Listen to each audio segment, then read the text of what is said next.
بسم اللہ الرحمن الرحیم۔ دار ارقم اسکول جوہر بوائز کیمپس کراچی، فاصلاتی تدریسی پروگرام 2021 تا 2022، مضمون اردو، جماعت شیشم، نظم حمد، کتاب صفحہ نمبر 1 تا 3، مولمہ سیدہ مبین اسد۔ عزیز طلباء، آپ کو دار ارقم اسکول کی جانب سے فاصلاتی تدریسی پروگرام کی اس جماعت میں مضمون اردو میں آپ کو خوش آمدید۔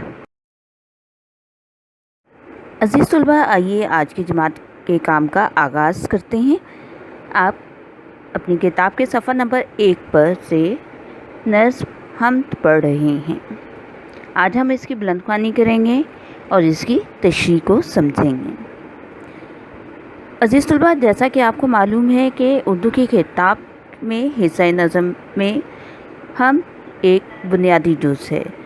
حمد میں اللہ تعالیٰ کی تعریف کو بیان کیا جاتا ہے۔ آپ کی اس کتاب میں موجود حمد کو پڑھنے کے بنیادی مقاصد کیا ہیں؟ آئیے اس کے بارے میں آپ کو آگاہی دیتے ہیں۔ اس نظم کو پڑھنے کے بعد طلباء و طالبات اس قابل ہو جائیں گے کہ وہ اللہ تعالیٰ کی نعمتوں، قدرتوں اور صفات کے بارے میں جان سکیں۔ نظم کو درست لفظ، آہنگ، لے اور ادائیگی کے ساتھ دہرا سکیں۔ نظم پڑھ کر اشعار کی تشریح لکھ سکیں، متضاد الفاظ لکھ سکیں، غلط فقرات کو درست کر سکیں، اسکول اور علاقے وغیرہ کی لائبریری میں جا کر کتب کا مطالعہ کر سکیں، اپنے مشاہدات، خیالات اور علم کے پیش نظر کسی فطری یا اخلاقی موضوع پر 3 پیراگراف پر مشتمل ایک مضمون لکھ سکیں۔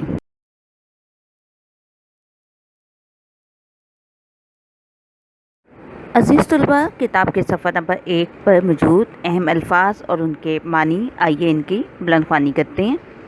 فلک، آسمان، نظارے منظر، شبنم پانی کی بوندیں جو صبح صادق کے وقت گھاس پر نمودار ہوتی ہیں، دشت، میدان، صحرا، خالق پیدا کرنے والا، ذرہ، اکائی۔ اکائی سے مراد ایک بہت چھوٹا سا ٹکڑا، بہت چھوٹا سا حصہ، بہت چھوٹا سا ٹکڑا جو ہے وہ ذرہ کہلا رہا ہے۔ پڑھنے سے پہلے ایک بائیں جانب جو ہے ایک حصہ بنا ہوا ہے اور اس میں آپ سے 2 سوال پوچھے گئے ہیں۔ سوال نمبر 1، خالق سے کیا مراد ہے؟ خالق سے مراد پیدا کرنے والا۔ سوال نمبر 2، اللہ کا شکر ادا کرنے کے لیے کون سے الفاظ بولے جاتے ہیں؟ اللہ کا شکر ادا کرنے کے لیے الفاظ جو بولے جاتے ہیں وہ یہ ہیں: اللہ تیرا شکر، الحمدللہ اور تشکر جیسے الفاظ بولے جاتے ہیں۔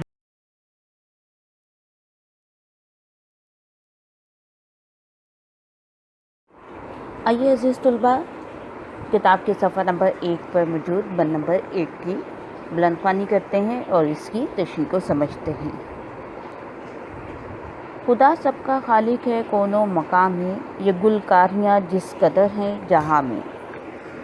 فلک، چاند، سورج، یہ روشن ستارے، پہاڑ اور دریا، یہ دلکش نظارے۔ پہاڑوں سے گرتے ہیں پانی کے دھارے، کہ شبنم نے پھولوں کے چہرے نکھارے۔ خدا سب کا خالق ہے، کون و مقام ہے، یہ گلکاریاں جس قدر ہیں جہاں میں۔ آئیے اس کی تشریح کو سمجھتے ہیں۔ خدا سب کا خالق ہے، کون و مقام ہے، یہ گلکاریاں جس قدر ہیں جہاں میں۔ اس شعر کا مطلب یہ ہے کہ خدا اللہ تعالیٰ جو ہیں وہ اس دنیا و جہاں میں ہر چیز کو پیدا کرنے والے ہیں، اور جو چیزیں یہاں پر ہمیں ظاہر ہو رہی ہیں، نظر آ رہی ہیں، ان کو بنانے میں، ان کی سجاوٹ میں اللہ تعالیٰ کی قدرت جو ہے وہ ہمیں نظر آتی ہے۔ چاہے یہ فلک ہے، چاند ہے، سورج ہے، یہ روشن ستارے، پہاڑ اور دریا، یہ دلکش نظارے، چاہے یہ آسمان ہے، چاند ہے، یا سورج ہو، یا روشن ستارے ہوں، پہاڑ، دریا اور سب کچھ یہ دل کو موہ لینے والے نظارے، منظر جو ہیں، یہ سب پیدا کرنے والی ذات اللہ تعالیٰ کی ہے۔ پہاڑوں سے گرتے ہیں پانی کے دھارے، کہ شبنم نے پھولوں کے چہرے نکھارے۔ بلند پہاڑوں پر سے پانی جو ہے جب نیچے گرتا ہے تو وہ ایک آبشار کا منظر پیش کرتا ہے۔ اور مسلسل بہنے والے پانی کو دھارے بولتے ہیں۔ تو پہاڑوں سے گرنے والا پانی ہے، چاہے یا پھر شبنم جو صبح صادق کے وقت گھاس پر پانی، ہوا میں پانی کی جو نمی ہوتی ہے وہ ننھے منھے قطروں کی صورت میں ظاہر ہوتی ہے، اسے شبنم بولتے ہیں۔ اور وہ جب پھولوں کے اوپر ظاہر ہوتی ہے تو پھول دھلے ہوئے بڑے خوبصورت دکھائی دیتے ہیں۔ تو ان سب کو پیدا کرنے والی ذات اللہ تعالیٰ کی ہے۔ خدا سب کا خالق ہے، کون و مقام ہے، یہ گلکاریاں جس قدر ہیں جہاں میں، کہ اللہ تعالیٰ کی ذات اس دنیا اور جہاں کی ہر چیز کو پیدا کرنے والی ہے، اور ان چیزوں میں جو خوبصورتی نظر آتی ہے وہ سب اللہ تعالیٰ کی قدرت ہے، اللہ تعالیٰ کا اختیار ان پر نظر آتا ہے۔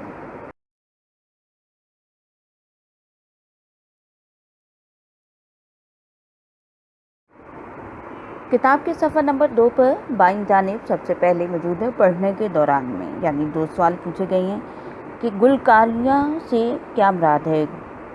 اس کا جواب یہ ہے کہ گلکاریاں پھول بیل بوٹے بنانے والا ہے۔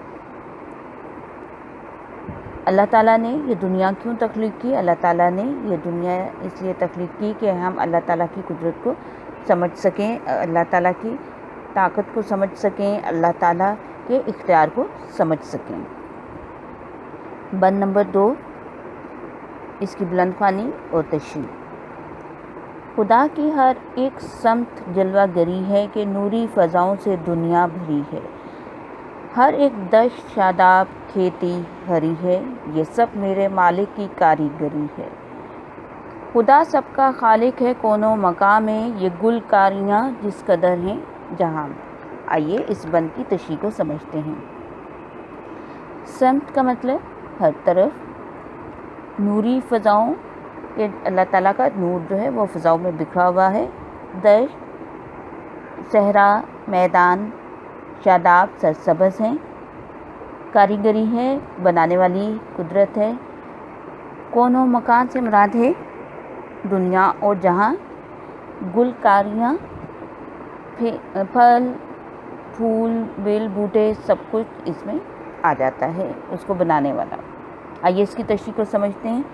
خدا کی ہر ایک سمت جلوہ گری ہے کہ نوری فضاؤں سے دنیا بھری ہے، کہ اللہ تعالیٰ کی قدرت ہمیں ہر طرف نظر آتی ہے، ہر دنیا کی ہر چیز میں ہمیں ظاہر ہوتی ہے۔ نوری فضاؤں سے دنیا بھری ہے کہ اللہ تعالیٰ کی قدرت جو ہے، اللہ تعالیٰ کا نور جو ہے، اللہ تعالیٰ کی اختیار و طاقت جو ہے وہ ہمیں دنیا کی ہر چیز میں نظر آتی ہے، اور اللہ تعالیٰ کے نور سے یہ دنیا جو ہے وہ روشن ہے۔ ہر ایک دشت شاداب کھیتی ہری ہے، یہ سب میرے مالک کی کاریگری ہے، کہ اللہ تعالیٰ کی قدرت کے ذریعے سے ہی یہاں پر ہر میدان صحرا جو ہے اور کھیت جو ہیں وہ سرسبز و شاداب نظر آتے ہیں، اور یہ سب کچھ جو ہے یہ اللہ تعالیٰ ہی ممکن کر سکتا ہے۔ ان کو بنانے میں اپنی طاقت جو اللہ تعالیٰ نے اپنے طاقت استعمال کی ہے اس کے ذریعے یہ سب کچھ خوبصورت نظر آتا ہے۔ اللہ خدا سب کا خالق ہے، کون و مقام ہے، یہ گلکاریاں جس قدر ہیں جہاں میں، اللہ تعالیٰ کی ذات اس دنیا اور جہاں کو پیدا کرنے والی ہے، اور یہ سب خوبصورتی جو ہے اس دنیا میں وہ سب اللہ تعالیٰ کی ذات سے ہے۔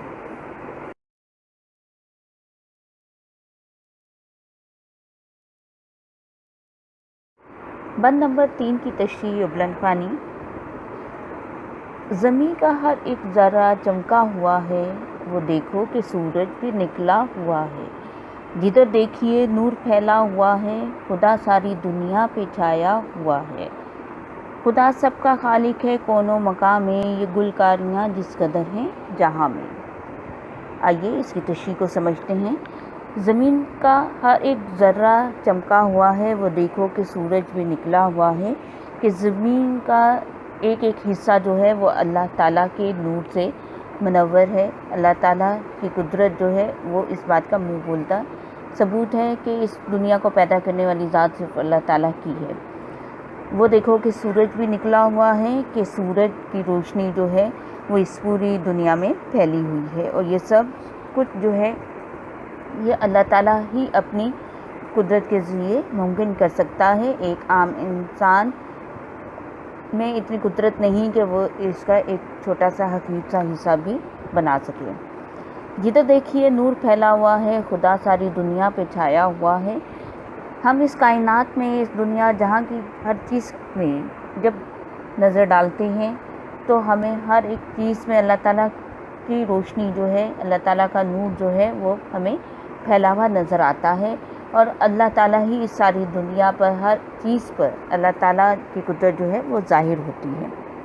خدا سب کا خالق ہے، کون و مقام ہے، یہ گلکاریاں جس قدر ہیں جہاں میں کہ اس دنیا اور جہاں کو پیدا کرنے والی ذات صرف اللہ تعالیٰ کی ہے، اور یہ سب کچھ خوبصورتی جو اس دنیا میں ظاہر ہوتی ہے، اس کائنات میں ظاہر ہو رہی ہے، یہ سب کچھ میرے اللہ تعالیٰ کی قدرت ہے۔ اس نظم کے شاعر کا نام ہے غنی دہلوی۔ آئیں مزید جانے والے حصے میں اگر نظر ڈالیں تو ہم دیکھتے ہیں کہ شاعر کا مختصر سا تعارف جو ہے وہ بیان کیا گیا ہے۔ غنی دہلوی کا اصل نام عبدالغنی اور تخلص غنی ہے۔ آپ 1925 میں پیدا ہوئے۔ تخلص عزیز طلباء، جیسا کہ آپ جانتے ہیں کہ شاعر اپنے نام کا وہ حصہ جو شعر نظم کے آخری شعر میں استعمال کرتے ہیں وہ تخلص کہلاتا ہے۔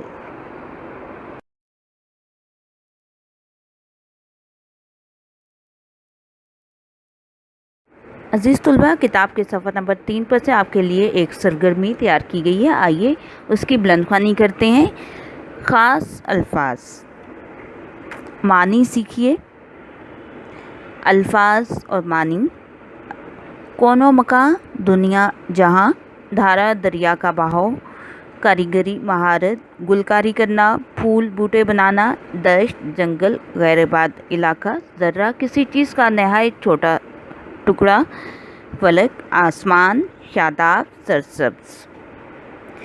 عزیز طلباء، امید ہے کہ آج کی اس ویڈیو کے ذریعے آپ نظم حمد کی بلند خوانی اور اس کی تشریح کو آسانی کے ساتھ سمجھ چکے ہوں گے، اور انشاءاللہ تعالیٰ اب آپ اس ویڈیو کو دیکھتے ہوئے نظم حمد کی تشریح کو اپنی ذہنی صلاحیت کو استعمال میں لاتے ہوئے اپنے الفاظ میں تحریر کر سکیں گے۔